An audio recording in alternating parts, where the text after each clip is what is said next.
Salut, c'est Margot Avril sur What's In.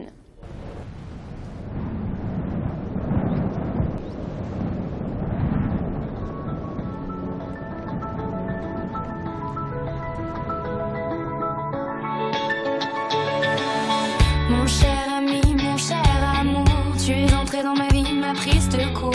Tu m'as donné l'envie de croire à l'amour.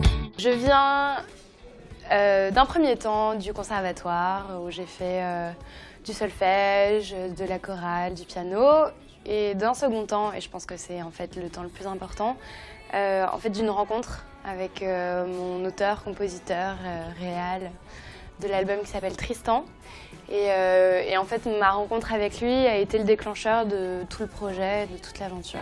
Tu sais que je te tiens grâce à ce petit coup de rein. Viens, l'air de rien, te perdre dans mes va-et-vient. Tu sais que... Voilà, on s'est lancé dans l'aventure. On a écrit 3 premiers titres qu'on a postés sur nos mises. Ça a été La Claque, Oxygène et Encore une histoire.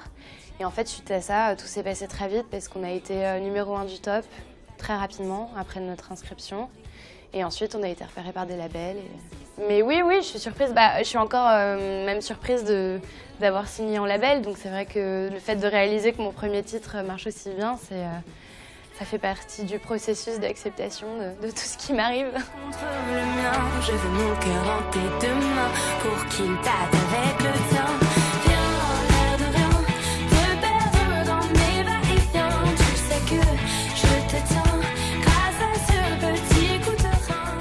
On avait envie de rester voilà, dans cette spontanéité d'écriture, de création. Et L'air de rien est venu comme d'autres chansons en après-midi où moi j'avais déjà écrit un couplet.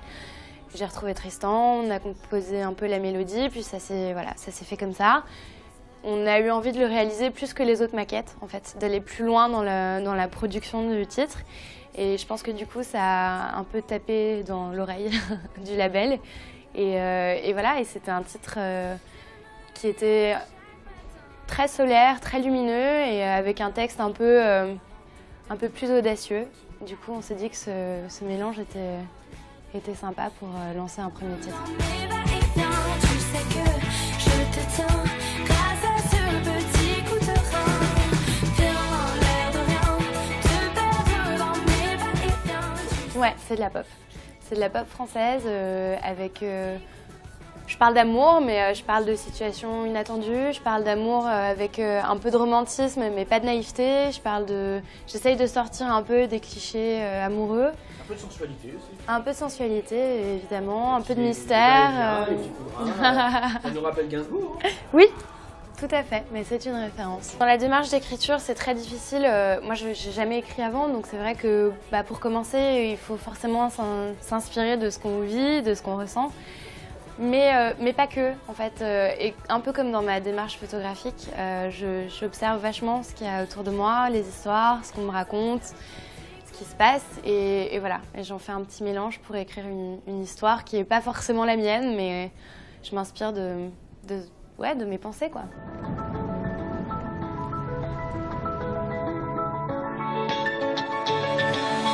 Mon cher ami, mon cher amour, tu es entré dans ma vie, ma prise de court. Tu m'as donné l'envie de croire à l'amour. En fait, on avait envie de mélanger des instruments très classiques, très acoustiques, de la guitare sèche, on avait envie de mettre des violons, des choses un peu plus orchestrales aussi, et de garder ce côté pop avec des notes électro, justement, mais d'en faire quelque chose d'harmonieux. Mais finalement, ça se coordonne bien parce que là, par exemple, quand je fais des lives, c'est principalement en acoustique, guitare-voix, parfois avec un kick, et on découvre les morceaux et on se rend compte que voilà, on a des bons morceaux aussi, que ça fonctionne, guitare-voix, et que bon, on les redécouvre. C'est chouette.